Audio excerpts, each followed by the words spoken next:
ओम श्री केशवाय नमः। आज के वीडियो में आप सुनेंगे माघ मास महात्म्य के अध्याय 25 की कथा।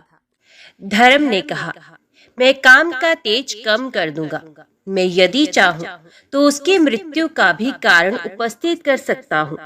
मैंने एक ऐसा उपाय सोच लिया है जिससे ये काम आज ही भाग खड़ा होगा। ये महाप्रज्ञा पक्षिणी का रूप धारण करके शुक्ला के घर जाए और अपने मंगलमय शब्द से उसको स्वामी के शुभ आगमन की सूचना दी।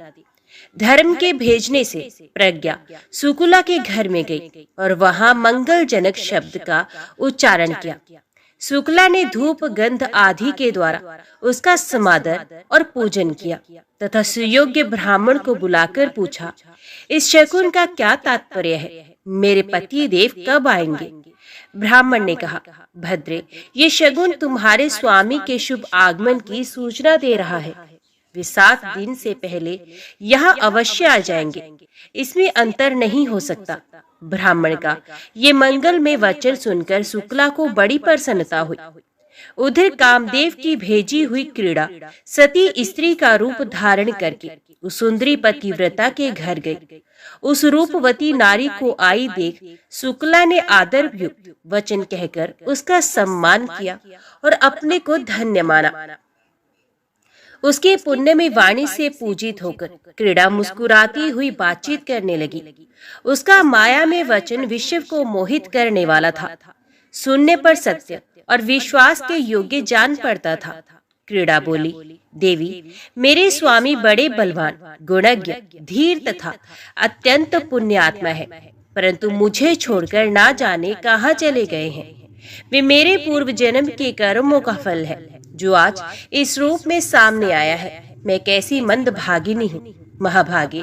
नारियों के लिए रूप, सौभाग्य, श्रृंगार, सुख और संपत्ति सब कुछ पति ही है, यही शास्त्रों का मत है। पतिव्रता शुक्ला ने क्रीड़ा की ये सारी बातें सुनी। उसे विश्वास हो गया कि ये सब कुछ इस दुखनी नारी के हृदय का सच्चा भाव है। वे उसके दुख से दुखी हो गई और अपनी बातें भी उसे बताने लगी। उसने पहले का अपना सारा हाल थोड़े में कह सुनाया। अपने दुख सुख की बात बताकर मनस्विनी शुक्ला चुप हो गई। तब क्रीड़ा ने उस पतिव्रता को सांत्वना दी और बहुत कुछ समझाया बुझाया। तदंतर एक दिन उसने शुक्ला से कहा, सखी देखो, वे सामने बड़ा सुंदर वन दिखाई दे रहा है।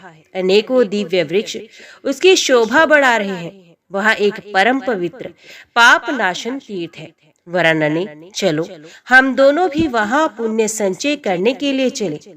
ये सुनकर शुक्ला उस माया में स्त्री के साथ वहाँ जाने को राजी हो गई। उसने वन में प्रवेश करके देखा तो उसे ऐसा प्रतीत हुआ मानो उसमें नंदन वन की शोभा उतर आई है। सभी ऋतुओं के फूल खिले थे। सैकड़ों कोकिलों के कलरव से सारा वन प्रांत गूंज रहा था।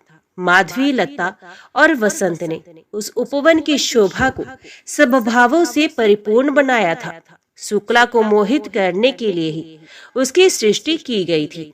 उसने क्रीड़ा के साथ सबके मन को भाने वाले उस वन में घूम घूम कर अनेकों दिव्य कौतुक देखे। इसी समय रति के साथ काम और इंद्र भी वहां आए। इंद्र संपूर्ण भोगों के अधिपति होकर भी काम क्रीड़ा के लिए व्यग्र थे। उन्होंने कामदेव को पुकार कर कहा, लो, ये शुक्ला आगे क्रीड़ा के आगे खड़ी है, इस महाभागा सती पर प्रहार करो। कामदेव बोला, सहस्त्रलोचन, लीला और चातुर्य से युक्त अपने दिव्य रूप को प्रकट कीजिए, जिसका आश्रय लेकर मैं इसके ऊपर अपने 5 बाणों का पृथक पृथक प्रहार करूं। त्रिशूलधारी महादेव ने मेरे रूप को पहले ही हर लिया, मेरा शरीर है ही नहीं। जब मैं किसी नारी को अपने बाणों का निशाना बनाना चाहता हूँ, उसमें पुरुष शरीर का आश्रय लेकर अपने रूप को प्रकट करता हूँ। इसी तरह पुरुष पर प्रहार करने के लिए मैं नारी देह का आश्रय लेता हूँ। पुरुष जब पहले पहल किसी सुंदरी नारी को देखकर बारंबार उसी का चिंतन करने लगता है, तब मैं चुपके से उसके भीतर घुसकर उसे उन्मत्त बना देता हूँ। स्मरण चिंतन से मेरा प्रादुर्भाव होता है, इसलिए मेरा नाम समर हो गया है। आज मैं आपके रूप का आश्रय लेकर इस नारी को अपनी इच्छा के अनुसार नचाऊंगा। यो कहकर कामदेव इंद्र के शरीर में घुस गया और पुण्य में कृकल पत्नी सती शुक्ला को घायल करने के लिए हाथ में बाण ले उत्कंठा पूर्वक अवसर की प्रतीक्षा करने लगा। वे उसके नेत्रों को ही लक्ष्य बनाए बैठा था। भगवान श्री विष्णु कहते हैं, राजन, क्रीड़ा के प्रेरणा से उस सुंदर वन में गई हुई वैश्य पत्नी शुक्ला ने पूछा, सखी, ये मनोरम दिव्य वन किसका है? क्रीड़ा बोली, ये स्वभाव सिद्ध दिव्य गुणों से युक्त सारा वन कामदेव का है। तुम भली भांति इसका निरीक्षण करो। दुरात्मा काम की ये चेष्टा देखकर सुंदरी शुक्ला ने वायु के द्वारा लाई हुई वहां के फूलों की सुगंध को नहीं ग्रहण किया। उस सती ने वहां के रसों को भी आस्वादन नहीं किया। ये देख कामदेव का मित्र वसंत बहुत लज्जित हुआ। तत्पश्चात कामदेव की पत्नी रति प्रीति को साथ लेकर आई और शुक्ला से हंसकर बोली, भद्रे, तुम्हारा कल्याण हो, मैं तुम्हारा स्वागत करती हूँ। तुम रति और प्रीति के साथ यहाँ रमण करो। शुक्ला ने कहा, जहाँ मेरे स्वामी हैं वही मैं भी हूँ। मैं सदा पति के साथ रहती हूँ। मेरा काम, मेरी प्रीति सब वही है।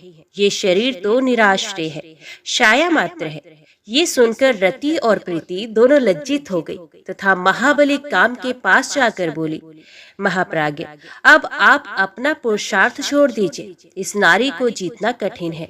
ये महाभागा पतिव्रता सदैव अपने पति की ही कामना रखती है। कामदेव ने कहा, देवी, जब ये इंद्र के रूप को देखेगी उस समय मैं अवश्य इसे घायल करूंगा। तदंतर देवराज इंद्र परम सुंदर दिव्य वेश धारण किए रति के पीछे पीछे चले। उनकी गति में अत्यंत ललित विलास दृष्टि गोचर होता था। सब प्रकार के आभूषण उनकी शोभा बढ़ा रहे थे। दिव्य माला, दिव्य वस्त्र और दिव्य गंध से सुसज्जित हो वे पतिव्रता शुक्ला के पास आए और उसे इस प्रकार बोले, भद्रे, मैंने पहले तुम्हारे सामने दूती भेजी थी, फिर प्रीति को रवाना किया। मेरी प्रार्थना क्यों नहीं मानती? मैं स्वयं तुम्हारे पास आया हूँ, मुझे स्वीकार करो। शुक्ला बोली, मेरे स्वामी के महात्मा पुत्र सत्य धर्म आदि मेरी रक्षा कर रहे हैं। मुझे किसी का भय नहीं। अनेक शूरवीर पुरुष सर्वत्र मेरी रक्षा के लिए उदित रहते हैं। जब तक मेरे नेत्र खुले रहते हैं तब तक मैं निरंतर पति के ही कार्य में लगी रहती हूँ। आप कौन हैं जो मृत्यु का भी भय छोड़कर मेरे पास आए हैं? इंद्र ने कहा, तुमने अपने स्वामी के जिन शूरवीर पुत्रों की चर्चा की है उन्हें मेरे सामने प्रकट करो। मैं कैसे उन्हें देख सकूंगा? शुक्ला बोली, इंद्रिय संयम के विभिन्न गुणों द्वारा उत्तम धर्म सदा मेरी रक्षा करता है। वे देखो, शांति और क्षमा के साथ सत्य मेरे सामने उपस्थित है। महाबली सत्य बड़ा यशस्वी है, ये कभी मेरा त्याग नहीं करता। इस प्रकार धर्म आदि रक्षक सदा मेरी देखभाल किया करते हैं। फिर क्यों आप बलपूर्वक मुझे प्राप्त करना चाहते हैं? कौन है आप जो निडर होकर दूती के साथ यहाँ आए हैं? सत्य, धर्म, पुण्य और ज्ञान आदि बलवान पुत्र मेरे साथ मेरे स्वामी के सहायक हैं। वे सदा मेरी रक्षा में तत्पर रहते हैं। मैं नित्य सुरक्षित हूँ। इंद्रिय संयम और मनोनिग्रह में तत्पर रहती हूँ। साक्षात शची पितृ इंद्र भी मुझे जीतने की शक्ति नहीं रखते। यदि महाप्रकर्मी कामदेव भी आ जाए तो मुझे कोई परवाह नहीं, क्योंकि मैं अनायास ही सतीत्व रूपी कवच से सदा सुरक्षित हूँ। मुझ पर कामदेव के बाण व्यर्थ हो जाएंगे, इसमें तनिक भी संदेह नहीं। उल्टे महाबली धर्म आदि तुम्ही को मार डालेंगे। दूर हटो, भाग जाओ, मेरे सामने ना खड़े हो।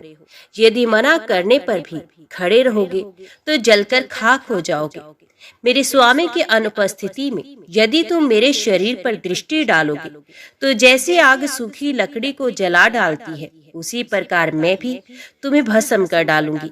शुक्ला ने जब ये कहा तब तो सती के भयंकर शाप के डर से व्याकुल हो सब लोग जैसे आए थे वैसे ही लौट गए।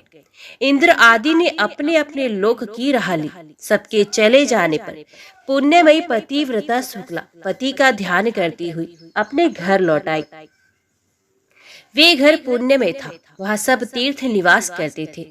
संपूर्ण यज्ञों की भी वहाँ उपस्थिति थी। राजन, पति को ही देवता मानने वाली वे सती अपने उसी घर में आकर रहने लगी। भगवान श्री विष्णु कहते हैं, राजन, कृकल वैश्य सब तीर्थों की यात्रा पूरी करके अपने साथियों के साथ बड़े आनंद से घर की ओर लौटे। वे सोचते थे, मेरा संसार में जन्म लेना सफल हो गया, मेरे सब पितर स्वर्ग को चले गए होंगे। वे इस प्रकार विचार कर ही रहे थे कि एक दिव्य रूपधारी विशालकाय पुरुष उनके पितामह को प्रत्यक्ष रूप से बांधकर सामने प्रकट हुआ और बोला, वैश्य, तुम्हारा पुण्य उत्तम नहीं है, तुम्हें तीर्थ यात्रा का फल नहीं मिला, तुमने व्यर्थ ही इतना परिश्रम किया। ये सुनकर कृकल वैश्य दुख से पीड़ित हो गए। उन्होंने पूछा, आप कौन हैं जो ऐसी बातें कह रहे हैं? मेरे पितामह क्यों बांधे गए हैं? मुझे तीर्थ का फल क्यों नहीं मिला? धर्म ने कहा, जो धार्मिक आचार और उत्तम व्रत का पालन करने वाली, श्रेष्ठ गुणों से विभूषित, पुण्य में अनुराग रखने वाली तथा पुण्य में पतिव्रता पत्नी को अकेली छोड़कर धर्म करने के लिए बाहर जाता है, उसका किया हुआ सारा धर्म व्यर्थ हो जाता है, इसमें तनिक भी संदेह नहीं। जो सब प्रकार के सदाचार में संलग्न रहने वाली, प्रशंसा के योग्य आचरण वाली, धर्म साधन में तत्पर, सदा पातिव्रत्य का पालन करने वाली, सब बातों को जानने वाली तथा ज्ञान के अनुरागिणी है, ऐसी गुणवती, पुण्यवती और महासती नारी जिसकी पत्नी हो, उसके घर में सर्वदा देवता निवास करते हैं। पितर भी उसके घर में रहकर निरंतर उसके यश की कामना करते रहते हैं। गंगा आदि पवित्र नदियां, सागर, यज्ञ, गो, ऋषि तथा संपूर्ण तीर्थ भी उस घर में मौजूद रहते हैं। पुण्य में पत्नी के सहयोग से गृहस्थ धर्म का पालन अच्छे ढंग से होता है। इस भूमंडल में गृहस्थ धर्म से बढ़कर दूसरा कोई धर्म नहीं। वैश्य गृहस्थ का घर यदि सत्य और पुण्य से युक्त हो तो परम पवित्र माना गया है। वहाँ सब तीर्थ और देवता निवास करते हैं। गृहस्थ का सहारा लेकर सब प्राणी जीवन धारण करते हैं। गृहस्थ आश्रम के समान दूसरा कोई उत्तम आश्रम मुझे नहीं दिखाई देता। जिसके घर में साध्वी स्त्री होती है, उसके यहाँ मंत्र, अग्निहोत्र, संपूर्ण देवता, सनातन धर्म तथा दान एवं आचार सब मौजूद रहते हैं। इसी प्रकार जो पत्नी से रहते हैं, उसका घर जंगल के समान है। वहाँ किए हुए यज्ञ तथा भांति भांति के दान सिद्धिदायक नहीं होते।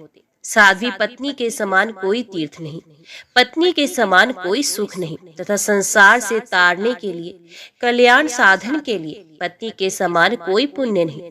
जो अपनी धर्म परायणा सती नारी को छोड़कर चला जाता है, वे मनुष्यों में अधम है। गृह धर्म का परित्याग करके तुम्हें धर्म का फल कहाँ मिलेगा? अपनी पत्नी को साथ लिए बिना जो तुमने तीर्थ में श्राद्ध और दान किया है, उसी दोष से तुम्हारे पूर्वज बांधे गए हैं। तुम चोर हो और तुम्हारे ये पितर भी चोर हैं, क्योंकि इन्होंने लोलुपतावश तुम्हारा दिया हुआ श्राद्ध का अन्न खाया है। तुमने श्राद्ध करते समय अपनी पत्नी को साथ नहीं रखा था। जो सुयोग्य पुत्र श्रद्धा से युक्त हो, अपनी पत्नी के दिए हुए पिंड से श्राद्ध करता है, उसे पितरों को वैसी ही तृप्ति होती है जैसे अमृत पीने से। इसमें भी तनिक भी संदेह नहीं। पत्नी ही गृहस्थ धर्म की स्वामिनी है। उसके बिना ही जो तुमने शुभ कर्मों का अनुष्ठान किया है, ये स्पष्ट ही तुम्हारी चोरी है। जब पत्नी अपने हाथ से अन्न तैयार करके देती है, तो वे अमृत के समान मधुर होता है। उसी अन्न को पितर प्रसन्न होकर खाते हैं तथा उसी से उन्हें विशेष संतोष और तृप्ति होती है। अतः पत्नी के बिना जो धर्म किया जाता है, वे निष्फल होता है। कृकल ने पूछा, धर्म, अब कैसे मुझे सिद्धि प्राप्त होगी और किस प्रकार मेरे पितरों को बंधन से मुक्ति मिलेगी? धर्म ने कहा, महाराज, अपने घर जाओ। तुम्हारी धर्म परायणा पुण्यवती पत्नी शुक्ला तुम्हारे बिना बहुत दुखी हो गई थी। उसे सांत्वना दो और उसी के हाथ से श्राद्ध करो। अपने घर पर ही पुण्य तीर्थों का स्मरण करके तुम श्रेष्ठ देवताओं का पूजन करो। इससे तुम्हारी की हुई तीर्थ यात्रा सफल हो जाएगी। भगवान श्री विष्णु कहते हैं, राजा, यूं कहकर धर्म जैसे आए थे वैसे ही लौट गए। परम बुद्धिमान कृकल भी अपने घर गए और पतिव्रता पत्नी को देखकर मन ही मन बहुत प्रसन्न हुए। शुक्ला ने स्वामी को आया देख उनके शुभ आगमन के उपलक्ष्य में मांगलिक कार्य किया। तत्पश्चात धर्मात्मा वैश्य ने धर्म की सारी चेष्टा बताई। स्वामी के आनंददायक वचन सुनकर महाभागा शुक्ला को बड़ा हर्ष हुआ। उसके बाद कृकल ने घर पर ही रहकर पत्नी के साथ श्रद्धा पूर्वक श्राद्ध और देव पूजन आदि पुण्य कर्म का अनुष्ठान किया। इससे प्रसन्न होकर देवता, पितृ और मुनिगण विमानों के द्वारा वहां आए और महात्मा कृकल और उसकी महानुभावा पत्नी दोनों की सराहना करने लगे। मैं ब्रह्मा तथा महादेव जी भी अपनी अपनी देवी के साथ वहां गए। संपूर्ण देवता उस सती के सत्य से संतुष्ट थे। सबने उन दोनों पति पत्नी से कहा, सुव्रत तुम्हारा कल्याण हो, तुम अपनी पत्नी के साथ वर मांगो। कृकल ने पूछा, देववरो, मेरे किस पुण्य और तप के प्रसंग से पत्नी सहित मुझे वर देने को आप लोग पधारे हैं? इंद्र ने कहा, ये महाभागा शुक्ला सती है, इसके सत्य से संतुष्ट होकर हम लोग तुम्हें वर देना चाहते हैं। ये कहकर इंद्र ने उसके अस्तित्व की परीक्षा का सारा वृत्तांत थोड़े में कह सुनाया।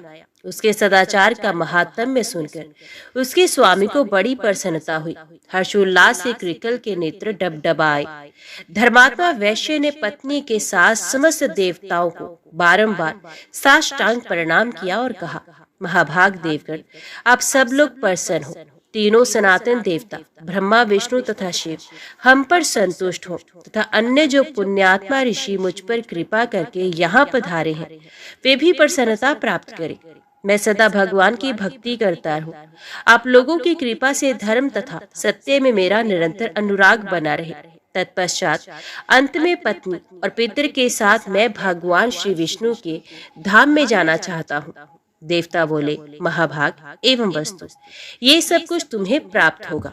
भगवान श्री विष्णु कहते हैं, राजन, ये कहकर देवताओं ने उन दोनों पति पत्नी के ऊपर फूलों की वर्षा की तथा ललित, मधुर और पवित्र संगीत सुनाया। वर देकर वे उस पतिव्रता की स्तुति करते हुए अपने अपने लोक को चले गए। इस परम उत्तम और पवित्र उपाख्यान को मैंने पूर्ण रूप से तुम्हें सुना दिया। राजन, जो मनुष्य इसे सुनता है वे सब पापों से मुक्त हो जाता है। स्त्री मात्र को शुक्ला का उपाख्यान श्रद्धा पूर्वक सुनना चाहिए। इसी के श्रवण से वे सौभाग्य, स्त्रीत्व तथा पुत्र पौत्रों से युक्त होती है। इतना ही नहीं, पति के साथ सुखी रहकर वे निरंतर आनंद का अनुभव करती है। वेद ने कहा, भगवत, आपने सब तीर्थों में उत्तम भार्या तीर्थ का वर्णन तो किया, अब पितरों को तारने वाले पितृ तीर्थ का वर्णन कीजिए। भगवान श्री विष्णु बोले, परम पुण्यमय कुरुक्षेत्र में कुंडल नाम के एक ब्राह्मण रहते थे। उनके सुयोग्य पुत्र का नाम सुकर्मा था। सुकर्मा के माता पिता दोनों ही अत्यंत वृद्ध, धर्मज्ञ और शास्त्रवेत्ता थे। सुकर्मा को भी धर्म का पूर्ण ज्ञान था। वे श्रद्धा युक्त होकर बड़ी भक्ति के साथ दिन रात माता की सेवा में लगे रहते थे। उन्होंने पिता से ही संपूर्ण वेद और अनेक शास्त्रों का अध्ययन किया। वे पूर्ण रूप से सदाचार का पालन करने वाले, जितेंद्रिय और सत्यवादी थे। अपने ही हाथों माता पिता का शरीर दबाते, पैर धोते और उन्हें स्नान, भोजन आदि कराते थे। राजेंद्र, सुकर्मा स्वभाव से ही भक्ति पूर्वक माता पिता की परिचर्या करता है और सदा उन्हीं के ध्यान में लीन रहते थे। उन्हीं दिनों कश्यप कुल में उत्पन्न एक ब्राह्मण थे जो पीपल नाम से प्रसिद्ध थे। वे सदा धर्म कर्म में लगे रहते थे और इंद्रिय संयम, पवित्रता तथा मनोनिग्रह से संपन्न थे। एक समय की बात है, वे महामना बुद्धिमान ब्राह्मण दशारण्य में जाकर ज्ञान और शांति के साधन में तत्पर हो तपस्या करने लगे। उनकी तपस्या के प्रभाव से आसपास के समस्त प्राणियों का पारस्परिक वैर विरोध शांत हो गया। वे सब वहां एक पेट से पैदा हुए भाइयों की तरह हिल मिलकर रहने लगे। पीपल की तपस्या देख मुनियों तथा इंद्र आदि देवताओं को भी बड़ा विस्मय हुआ। देवता कहने लगे, अहो, इस ब्राह्मण की कितनी तीव्र तपस्या है, कैसा मनोनिग्रह है और कितना इंद्रिय संयम है। मन में विकार नहीं, चित्त में उद्वेग नहीं, काम क्रोध से रहित हो, सर्दी गर्मी और हवा का झोंका सहते हुए वे तपस्वी ब्राह्मण पर्वत की भांति अविचल भाव से स्थित रहे। ऐसी अवस्था में पहुंचकर उनका चित्त एकाग्र हो गया। वे ब्रह्म के ध्यान में तन्मय थे। उनका मुख कमल प्रसन्नता से खिल उठा था। वे पत्थर और काठ की भांति निश्चेष्ट एवं सुस्थिर दिखाई देते थे। धर्म में उनका अनुराग था। तब से शरीर दुर्बल हो गया था और हृदय में पूर्ण श्रद्धा थी। इस प्रकार उन बुद्धिमान ब्राह्मण को तपस्या करते 1000 वर्ष व्यतीत हो गया। वहां बहुत सी चींटियों ने मिलकर मिट्टी का ढेर लगा दिया। उनके ऊपर बाम्बे का विशाल मंदिर सा बन गया। काले सांपों ने आकर उनके शरीर को लपेट लिया। भयंकर विष वाले सर्प उन उग्र तेजस्वी ब्राह्मण को डस लेते थे, किंतु जहर उनके शरीर पर गिर जाता था। उनकी त्वचा को भेदकर भीतर नहीं फैल पाता था। उनके संपर्क में आकर सांप स्वयं ही शांत हो जाते थे। उनकी देह से नाना प्रकार की तेजोमय लपटें निकलती रहती थी। पीपल तीनों कालों में तप में प्रवृत्त रहते थे। वे 3000 वर्षों तक केवल वायु पीकर रह गए। तब देवताओं ने उनके मस्तक पर फूलों की वर्षा की और कहा, महाभाग, तुम जिस जिस वस्तु को प्राप्त करना चाहती हो वे सब निश्चय ही प्राप्त होगी। तुम्हें समस्त अभिवांछित पदार्थों को देने वाली सिद्धि स्वतः ही प्राप्त हो जाएगी। ये वाक्य सुनकर महामना पिप्पल ने भक्ति पूर्वक मस्तक झुकाकर समस्त देवताओं को प्रणाम किया और बड़े हर्ष में भरकर कहा, देवताओं, ये सारा जगत मेरे वश में हो जाए, ऐसा वरदान दीजिए। मैं विद्याधर होना चाहता हूँ। एवं वस्तु कहकर देवताओं ने उन ब्राह्मण को अभीष्ट वरदान दिया और अपने अपने स्थान को चले गए। राजेंद्र, तब से द्विज श्रेष्ठ पीपल विद्याधर का पद पा गए और इच्छा अनुसार विचरते हुए सर्वत्र सम्मानित होने लगे। एक दिन महातेजस्वी पीपल ने विचार किया, देवताओं ने मुझे वर दिया है कि संपूर्ण विश्व तुम्हारे वश में हो जाएगा, अतः उसकी परीक्षा करनी चाहिए। ये सोचकर वे उसे आजमाने को तैयार हो गए। जिस जिस व्यक्ति का वे मन से चिंतन करते वही वही व्यक्ति उनके वश में हो जाता था। इस प्रकार जब उन्हें देवताओं की बात पर विश्वास हो गया, तब वे अहंकार के वशीभूत हो सोचने लगे, मेरे समान श्रेष्ठ पुरुष इस संसार में दूसरा कोई नहीं। पीपल जब इस प्रकार की भावना करने लगे, तब उनके मन का भाव जानकर एक सारस ने कहा, ब्राह्मण, तुम ऐसा अहंकार क्यों कर रहे हो कि मैं ही सबसे बड़ा हूँ? मैं तो ऐसा नहीं मानता कि सबको वश में करने की सिद्धि केवल तुम ही को प्राप्त हुई। पीपल, मेरी समझ में तुम्हारी बुद्धि मूढ़ है। तुम प्राचीन तत्व को नहीं जानते। तुमने 3000 वर्षों तक तप किया, इसी का तुम्हें गर्व है, फिर भी तुम यहाँ मूढ़ ही रह गए। कुंडल के जो सुकर्मा नामक पुत्र है, वे विद्वान पुरुष हैं, उनकी बुद्धि उत्तम है। वे अर्वाचीन तथा प्राचीन तत्व को जानते हैं। पीपल, तुम कान खोलकर सुन लो। संसार में सुकर्मा के समान महाज्ञानी दूसरा कोई नहीं। उन्होंने दान नहीं दिया, ध्यान, होम और यज्ञ आदि कर्म भी नहीं किया, न तीर्थ करने गए, न गुरु की उपासना की। वे केवल माता पिता के हितैषी हैं, वेदाध्ययन संपन्न है तथा संपूर्ण शास्त्रों के ज्ञाता है। यद्यपि सुकर्मा अभी बालक है, तो भी उन्हें जैसा ज्ञान प्राप्त है वैसा तुम्हें अब तक नहीं हुआ। ऐसी दशा में तुम व्यर्थ ही ये गर्व का बोझ ढो रहे हो। पीपल बोले, आप कौन है जो पक्षी के रूप में आकर इस प्रकार मेरी निंदा कर रहे हैं? इस समय मुझे अर्वाचीन और प्राचीन का स्वरूप पूर्णता समझाइए। सारस ने कहा, द्विश्रेष्ठ, कुंडल के बालक पुत्र को जैसा ज्ञान प्राप्त है वैसा तुम में नहीं है। यहाँ से जाओ और अर्वाचीन एवं प्राचीन का स्वरूप तथा मेरा परिचय भी उन्हीं से पूछो। वे धर्मात्मा है, तुम्हें सारा ज्ञान बताएंगे। सारस की ये बात सुनकर विप्र व पिप्पर बड़े वेग से कुंडल के आश्रम की ओर गए। वहां पहुंचकर उन्होंने देखा सुकर्मा माता पिता की सेवा में लगे हैं। वे सत्य पराक्रमी महात्मा अपने माता पिता के चरणों के निकट बैठे थे। उनके भीतर बड़ी भक्ति थी। वे परम शांत और संपूर्ण ज्ञान की महान निधि जान पड़ते थे। कुंडल कुमार सुकर्मा ने जब पिप्पल को अपने द्वार पर आया देखा, तब वे आसन छोड़कर तुरंत खड़े हो गए और आगे बढ़कर उनका स्वागत किया। फिर उनको आसन, पद्म और अर्घ्य आदि निवेदन करके पूछा, महाप्राज्ञ, आप कुशल से तो है ना? मार्ग में कोई कष्ट तो नहीं हुआ जिस कारण से आपका यहाँ आना हुआ? वे सब मैं बताता हूँ। महाभाग, आपने 3000 वर्षों तक तपस्या करके देवताओं से वरदान प्राप्त किया, सबको वश में करने की शक्ति और इच्छा अनुसार गति पाई है। इससे उन्मत्त हो जाने के कारण आपके मन में गर्व हो आया। तब महात्मा सारस ने आपकी सारी चेष्टा देखकर आपको मेरा नाम बताया और मेरे उत्तम ज्ञान का परिचय दिया। पीपल ने पूछा, ब्राह्मण, नदी के तीर पर जो सारस मिला था, जिसने मुझे ये कहकर आपके पास भेजा कि वे सब ज्ञान बता सकते हैं, वे कौन था? सुकर्मा ने कहा, विप्रवर, सरिता के तट पर जिन्होंने सारस के रूप में आपसे बात की थी, वे साक्षात महात्मा ब्रह्मा जी थे। ये सुनकर धर्मात्मा पीपल ने कहा, ब्राह्मण, मैंने सुना है सारा जगत आपके अधीन है। इस बात को देखने के लिए मेरे मन में उत्कंठा हो रही है। आप यत्न करके मुझे अपनी ये शक्ति दिखाइए। तब सुकर्मा ने पीपल को विश्वास दिलाने के लिए देवताओं का स्मरण किया। उनके आवाहन करने पर संपूर्ण देवता वहां आए और सुकर्मा से इस प्रकार बोले, ब्राह्मण, तुमने किस लिए हमें याद किया है? इसका कारण बताइए। सुकर्मा ने कहा, देवगण, विद्याधर पीपल आज मेरे अतिथि हुए हैं। ये इस बात का प्रमाण चाहते हैं कि संपूर्ण विश्व मेरे वश में कैसे है। इन्हें विश्वास दिलाने के लिए ही मैंने आप लोगों का आवाहन किया है। अब आप अपने अपने स्थान को पधारे। तब देवताओं ने कहा, ब्राह्मण, हमारा दर्शन निष्फल नहीं होता, तुम्हारा कल्याण हो। तुम्हारे मन को जो रुचिकर प्रतीत हो वही वरदान हमसे मांग लो। तब द्विज श्रेष्ठ सुकर्मा ने देवताओं को भक्ति पूर्वक प्रणाम करके वरदान मांगा।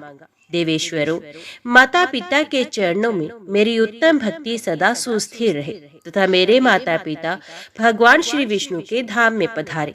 देवता बोले, विप्रवर, तुम माता पिता के भक्त तो हो ही, तुम्हारी उत्तम भक्ति और भी बढ़े। यो कहकर संपूर्ण देवता स्वर्गलोक को चले गए। पीपल ने भी वे महान और अद्भुत कौतुक प्रत्यक्ष देखा। तत्पश्चात उन्होंने कुंडल पुत्र सुकर्मा से कहा, वक्ताओं में श्रेष्ठ परमात्मा का अर्वाचीन और प्राचीन रूप कैसा होता है? दोनों का प्रभाव क्या है, ये बताइए। सुकर्मा ने कहा, ब्राह्मण, मैं पहले आपको प्राचीन रूप की पहचान बताता हूँ। उसी से इंद्र आदि देवता तथा चराचर जगत मोहित होते हैं। ये जो जगत के स्वामी परमात्मा है, वे सब में मौजूद हैं और सर्वव्यापक हैं। उनके रूप को किसी योगी ने भी नहीं देखा। श्रुति भी ऐसा कहती है कि उनका वर्णन नहीं किया जा सकता। उनके न हाथ है, न पैर, न नाक है, न कान और न मुख ही है। फिर भी वे तीनों लोकों के निवासियों के सारे कर्म देखा करते हैं। कान ना होने पर भी सबकी कही हुई बातों को सुनते हैं। ये परम शांति प्रदान करने वाले हैं। हाथ ना होने पर भी काम करते हैं और पैरों से रहित होकर भी सब पर और दौड़ते हैं। ये व्यापक, निर्मल, सिद्ध, सिद्धिदायक और सबके नायक हैं। आकाश स्वरूप और अनंत है। व्यास तथा मार्कंडेय उनके स्वरूप को जानते हैं। अब मैं भगवान के अर्वाचीन रूप का वर्णन करूंगा, तुम एकाग्रचित होकर सुनो। जिस समय संपूर्ण भूतों की आत्मा प्रजापति ब्रह्मा जी स्वयं ही सबका संहार करके श्री भगवान के स्वरूप में स्थित होते हैं और भगवान श्री जनार्दन उन्हें अपने में लीन करके पानी के भीतर शेषनाग की शैया पर दीर्घ काल तक अकेले सोए रहते हैं, उस समय की बात है। महामुनि मार्कंडेय जी जल और अंधकार से व्याकुल हो इधर उधर भटक रहे थे। उन्होंने देखा सर्वव्यापी ईश्वर शेषनाग की शैया पर सो रहे हैं। उनका तेज करोड़ों सूर्य के समान जान पड़ता था। वे दिव्याभूषण, दिव्य माला और दिव्य वस्त्र धारण किए योग निद्रा में स्थित थे। उनका श्री विग्रह बड़ा ही कमनीय है। उनके हाथों में शंख, चक्र और गदा विराजमान है। उनके पास ही उन्होंने एक विशालकाय स्त्री देखी जो काली अंजन राशि के समान थी। उसका रूप बड़ा भयंकर था। उसने मुनि श्रेष्ठ मार्कंडे से कहा, महामुने डरो मत। तब उन योगेश्वर ने पूछा, देवी तुम कौन हो? मुनि के इस प्रकार पूछने पर देवी ने बड़े आदर के साथ कहा, ब्राह्मण जो शेषनाग की शैया पर सो रहे हैं वे भगवान श्री विष्णु हैं। मैं उन्हीं की वैष्णवी शक्ति कालरात्रि हूँ। पीपल जी, यूं कहकर वे देवी अंतर ध्यान हो गई। उसके चले जाने पर मार्कंडेय जी ने देखा भगवान की नाभि से एक कमल प्रकट हुआ जिसकी कांति स्वर्ण के समान थी। उसी से महा तेजस्वी लोक पितामह ब्रह्मा जी उत्पन्न हुए। फिर ब्रह्मा जी से समस्त चराचर प्राणी, इंद्रादि लोकपाल तथा अग्नि आदि देवताओं का जन्म हुआ। इस प्रकार मैंने भी ये अर्वाचीन स्वरूप बताया। अर्वाचीन रूप शरीरधारी है और प्राचीन रूप शरीर रहित है तथा ब्रह्मा आदि संपूर्ण देवता अर्वाचीन है। ये लोग भी जो तीनों भुवनों में स्थित हैं अर्वाचीन ही माने गए हैं। विद्याधर मोक्ष रूप जो परम स्थान है जिसे परब्रह्म कहते हैं, जो अव्यक्त अक्षर हंस स्वरूप शुद्ध और सिद्धि युक्त है, वही प्राचीन है। इस प्रकार तुम्हारे सामने प्राचीन स्वरूप का वर्णन किया गया। विद्याधर ने पूछा, सुव्रत आप अर्वाचीन और प्राचीन स्वरूप के विद्वान हैं। तीनों लोगों का उत्तम ज्ञान आप में वर्तमान है, फिर भी मैं आप में तपस्या की पराकाष्ठा नहीं देखता। ऐसी दशा में आपके इस प्रभाव का क्या कारण है? कैसे आपको सब बातों का ज्ञान प्राप्त हुआ? सुकर्मा ने कहा, ब्राह्मण मैंने यजन याजन धर्म अनुष्ठान ज्ञानोपार्जन और तीर्थ सेवन कुछ भी नहीं किया। इनके सिवा और भी किसी शुभ कर्म जनित पुण्य का अर्जन मेरे द्वारा नहीं हुआ। मैं तो स्पष्ट रूप से एक ही बात जानता हूँ, वे है पिता और माता की सेवा पूजा। पीपल, मैं स्वयं ही अपने हाथ से माता पिता के चरण धोने का पुण्य कार्य करता हूँ, उनके शरीर की सेवा करता तथा उन्हें स्नान और भोजन आदि कराता हूँ। प्रतिदिन तीनों समय माता पिता की सेवा में ही लगा रहता हूँ। जब तक मेरे माँ बाप जीवित हैं, तब तक मुझे ये अतुलनीय लाभ मिल रहा है कि तीनों समय मैं शुद्ध भाव से मन लगाकर इन दोनों की पूजा करता हूँ। पीपल, मुझे दूसरी तपस्या से क्या लेना है? तीर्थ यात्रा तथा अन्य पुण्य कर्मों से क्या प्रयोजन है? विद्वान पुरुष संपूर्ण यज्ञों का अनुष्ठान करके जिस फल को प्राप्त करते हैं, वही मैंने पिता माता की सेवा से पा लिया है। जहाँ माता पिता रहते हो वही पुत्र के लिए गंगा, गया और पुष्कर तीर्थ है, इसमें तनिक भी संदेह नहीं। माता पिता की सेवा से पुत्र के पास अन्यान्य पवित्र तीर्थ भी स्वयं ही पहुँच जाते हैं।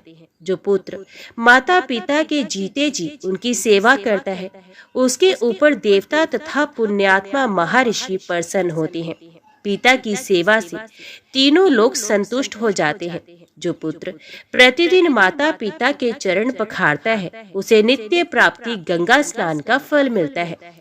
जिस पुत्र ने तांबूल, वस्त्र, खान पान की विविध सामग्री तथा पवित्र अन्न के द्वारा भक्ति पूर्वक माता पिता का पूजन किया है, वे सर्वज्ञ होता है।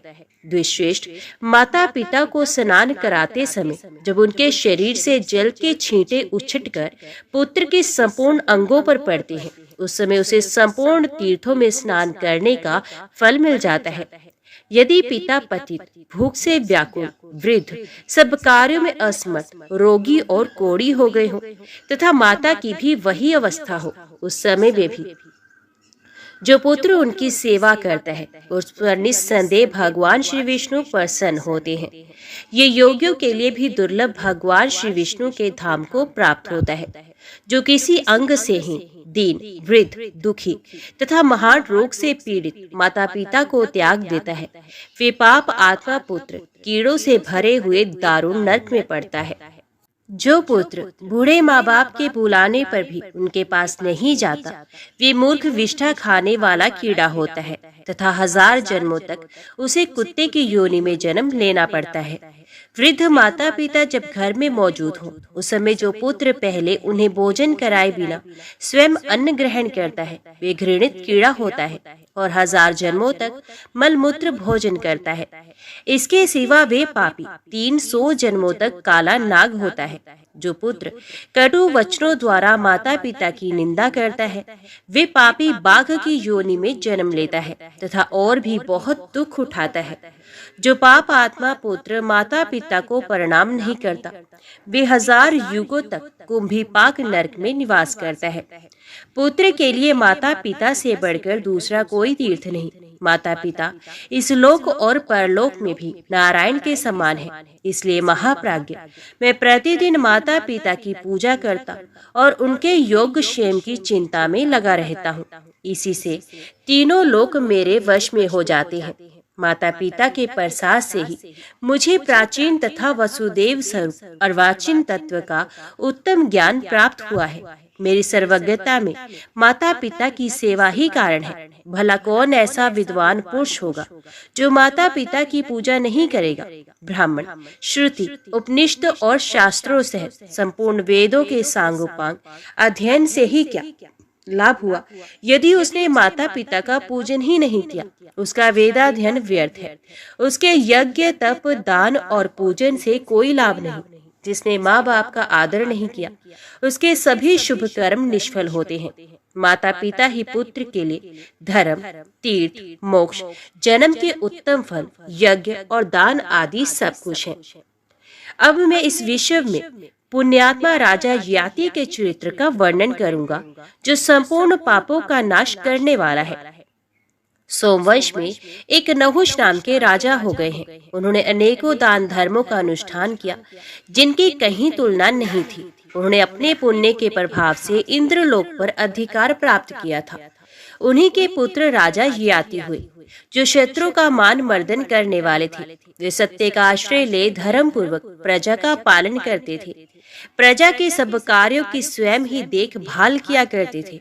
ये उत्तम धर्म की महिमा सुनकर सब प्रकार के दान पुण्य, यज्ञ अनुष्ठान एवं तीर्थ सेवन आदि में लगे रहते थे।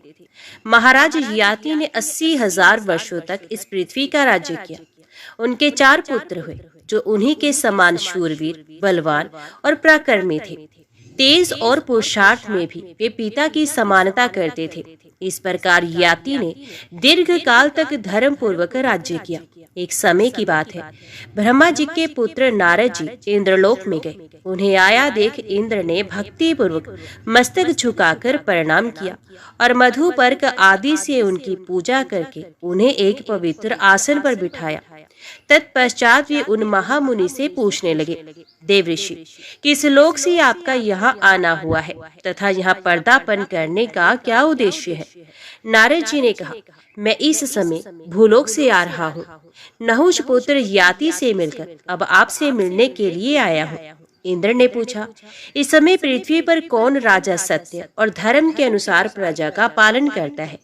कौन सब धर्मों से युक्त, विद्वान, ज्ञानवान, गुणी, ब्राह्मणों के कृपा पात्र, ब्राह्मण भक्त, वेदवेता, शूरवीर, दाता, यज्ञ करने वाला और पूर्ण भक्तिमान है? नारद जी ने कहा, नहुष के बलवान पुत्र याति इन गुणों से युक्त हैं। वे अपने पिता से भी बड़े चढ़े हैं। उन्होंने 100 अश्वमेध और 100 वाजपेयी यज्ञ किए हैं। भक्ति पूर्वक अनेक प्रकार के दान दिए हैं। उनके द्वारा लाखों करोड़ों गोए दान में दी जा चुकी हैं। उन्होंने कोटि होम तथा लक्ष होम भी किए हैं। ब्राह्मणों को भूमि आदि का दान भी दिया है। उन्होंने ही धर्म के सांगोपांग स्वरूप का पालन किया है। ऐसे गुणों से युक्त नहुष पुत्र राजा याति 80,000 वर्षों से सत्य धर्म के अनुसार विधिवत राज्य करते आ रहे हैं। इस कार्य में वे आपकी समानता करते हैं। सुकर्मा कहते हैं, मुनीश्वर, नारद के मुख से ऐसी बात सुनकर बुद्धिमान इंद्र कुछ सोचने लगे। वे याति के धर्म पालन से भयभीत हो उठे थे। उनके मन में ये बात आई कि पूर्व काल में राजा नहुष 100 यज्ञों के प्रभाव से मेरे इंद्र पद पर अधिकार करके देवताओं के राजा बन बैठे थे। शची की बुद्धि के प्रभाव से उन्हें पदभ्रष्ट होना पड़ा था। ये महाराज याति भी ऐसे ही सुने जाते हैं।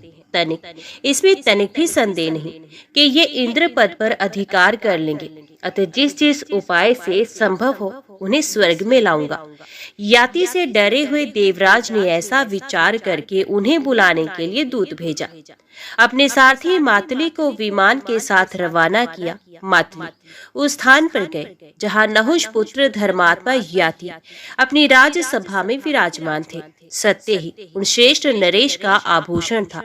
देवराज के सारथी ने उनसे कहा, राजन, मेरी बात सुनिए। देवराजेंद्र ने मुझे इस समय आपके पास भेजा है। उनका अनुरोध है कि अब आप पुत्र को राज्य दे आज ही इंद्रलोक को पधारे। महीपते, वह इंद्र के साथ रहकर आप स्वर्ग का आनंद भोगिए। याति ने पूछा, मातले, मैंने देवराज इंद्र का कौन सा ऐसा कार्य किया जिसे तुम ऐसी प्रार्थना कर रही हो? मातली ने कहा, राजन, लगभग 1 लाख वर्षों से आप दान यज्ञ आदि कर्म कर रहे हैं। इन कर्मों के फल स्वरूप इस समय स्वर्गलोक में चलिए और देवराज इंद्र के सखा होकर रहिए। इस 5 भौतिक शरीर को भूमि पर ही त्याग दीजिए और दिव्य रूप धारण करके मनोरम भोगों का उपभोग कीजिए। याति ने प्रश्न किया, मनुष्य जिस शरीर से सत्य, धर्म आदि पुण्य का उपार्जन करता है उसे वे कैसे छोड़ सकता है? मातली ने कहा, राजन, तुम्हारा कथन ठीक है, तथापि मनुष्य को अपना शेष शरीर छोड़कर ही जाना पड़ता है, क्योंकि आत्मा का शरीर के साथ कोई संबंध ही नहीं। शरीर पंचभूतों से बना हुआ है।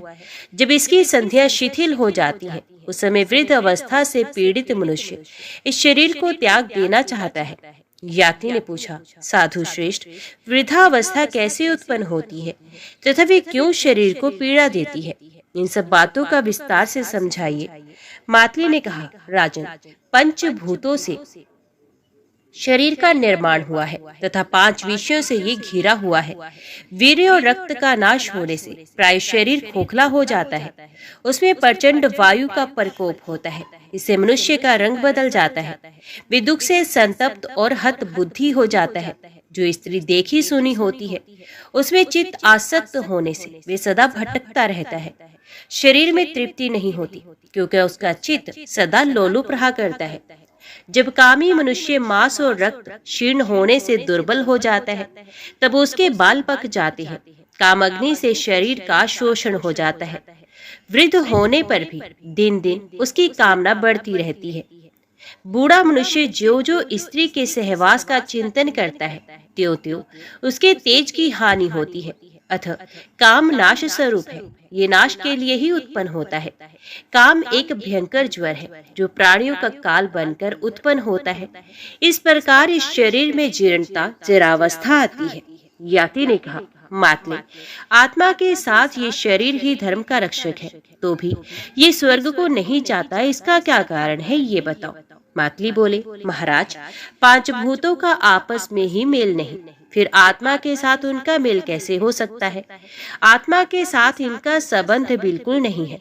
शरीर समुदाय में भी संपूर्ण भूतों का पूर्ण संघट नहीं है, क्योंकि जरावस्था से पीड़ित होने पर सभी अपने अपने स्थान को चले जाते हैं। इस शरीर में अधिकांश पृथ्वी का भाग है। ये पृथ्वी की समानता को लेकर ही प्रतिष्ठित है। जैसे पृथ्वी स्थित है उसी प्रकार ये भी यहीं स्थित रहता है। अतः शरीर स्वर्ग को नहीं जाता। याति ने कहा, मातले, मेरी बात सुनो। जब पाप से भी शरीर गिर जाता है और पुण्य से भी, तब मैं इस पृथ्वी पर पुण्य में कोई विशेषता नहीं देखता। जैसे पहले शरीर का पतन होता है उसी प्रकार पुण्य दूसरे शरीर का जन्म भी हो जाता है। किंतु उस देह की उत्पत्ति कैसे होती है, मुझे इसका कारण बताओ। मातली बोले, राजन, नारकी पुरुषों के अधर्म मात्र से एक ही क्षण में भूतों के द्वारा नूतन शरीर का निर्माण हो जाता है। इसी प्रकार एकमात्र धर्म से ही देवत्व की प्राप्ति कराने वाले दिव्य शरीर की तत्काल उत्पत्ति हो जाती है। उसका आविर्भाव भूतों के सारतत्व से होता है।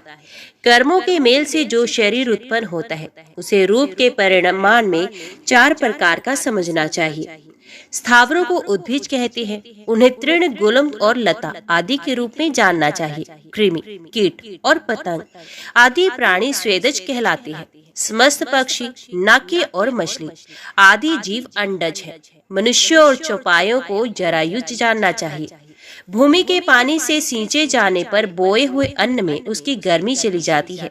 फिर वायु से संयुक्त होने पर क्षेत्र में बीज जमने लगता है। पहले तपे हुए बीज जब पुनः जल से सींचे जाते हैं तब गर्मी के कारण उनमें मृदुता आ जाती है। फिर वे जड़ के रूप में बदल जाते हैं उस मूल से अंकुर की उत्पत्ति होती है। अंकुर से पत्ते निकलते हैं, पत्ते से तना, तने से कांट, कांट से प्रभव, प्रभव से दूध और दूध से तंडुल उत्पन्न होता है। तंडुल के पक जाने पर अनाज की खेती तैयार हुई समझी जाती है। अनाजों में अघन्य धान से लेकर जौ तक 10 अन्न श्रेष्ठ माने गए हैं। उनमें फल की प्रधानता होती है।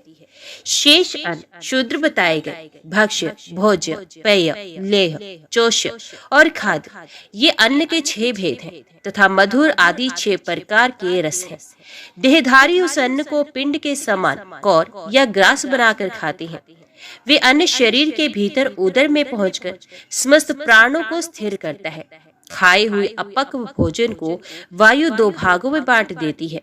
अन्न के भीतर प्रवेश करके उसे पचाती और पृथक पृथक गुणों से युक्त करती है।